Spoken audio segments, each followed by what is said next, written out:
At tayo na nga tayo nagbabalik dahil naputo ng connection kanina dahil mahina ang connection sa bahay na ito. So, ayun na nga. Itong letter galing kay Alisa Dennis. May siya ng payo kung paano daw mag-move on kasi... Pero, hindi naman daw rin sila.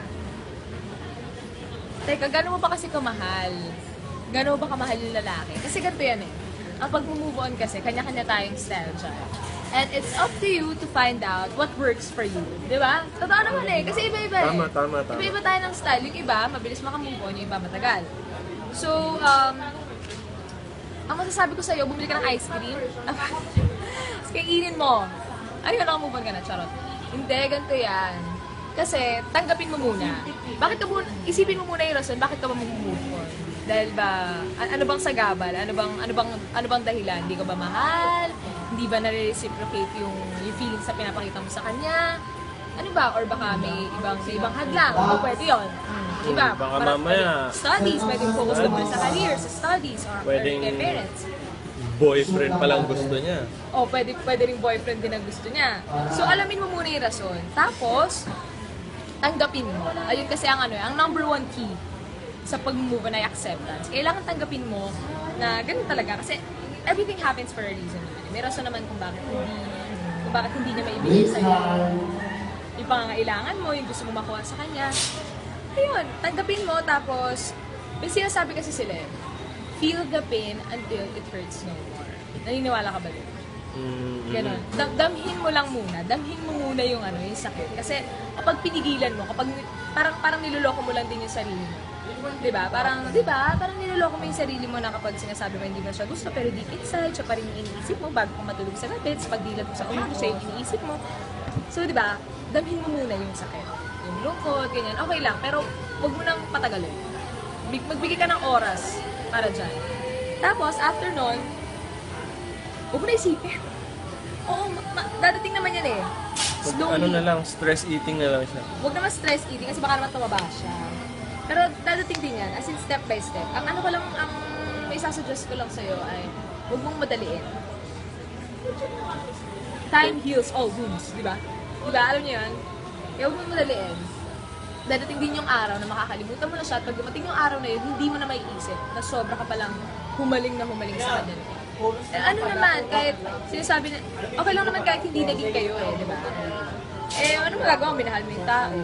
Talagang, ang buhay talaga ay minsan nakakaloka, pero ganun talaga, kailangan natin, we need to keep up with life.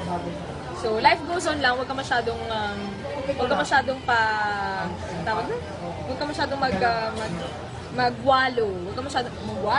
ka masyadong magwalo sa sadness, sa pagiging broken hearted, kasi hindi makakatulong yan. Ang gawin mo pa, keep yourself busy. Ganyan. Gumawa ka ng mga kung ano-anong bagay na gusto mong gawin. Basta keep yourself busy palagi. Para hindi mo na rin iniisip yung mga ganyang bagay. Kasi minsan, kapag wala tayong ginagawa, tapos sabay para malungkot na music, tulad yan, alam mo, parang pag nakatulala lang tayo, naisip natin yung mga moments that we've shared with our loved ones. Oo, nagpa-flashback lahat. So, wag ganun, keep yourself busy all the time, and maglinis ka, be productive, ganyan, tumulong ka. Magpaganda ka, magpa-sexy ka, para makita nung na... Ay, wag naman gano'n, para magsisi. Diba? Hindi naman gano'n. Kung gagawin mo yun, do it for yourself. Hindi Sweet revenge. Wag gano'n. Anong revenge? Walang revenge. Sorry. Mag-sorry ka sa lahat. Magpakita ka. Mag-sorry ka. Sorry po.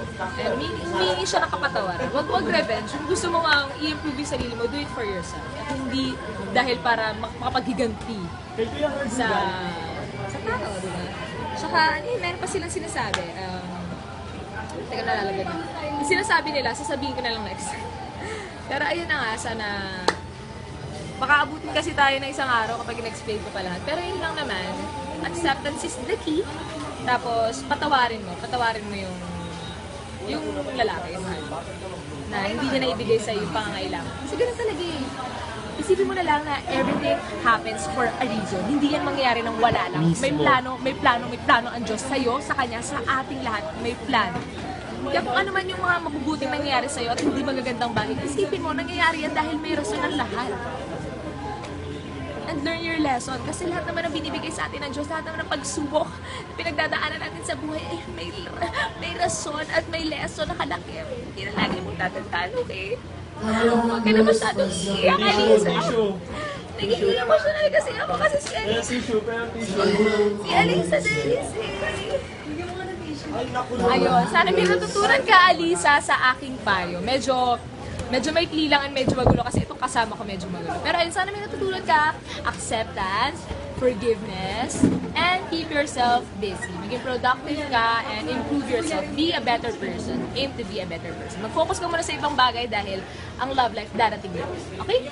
Bawal ang revenge. Bawal ang revenge. Huwag kayo mapapaniwala dito sa nagsasabing itong sweet revenge, sweet revenge. Walang sweet revenge. Wala! Ayun. Bye-bye! Bukas ulit!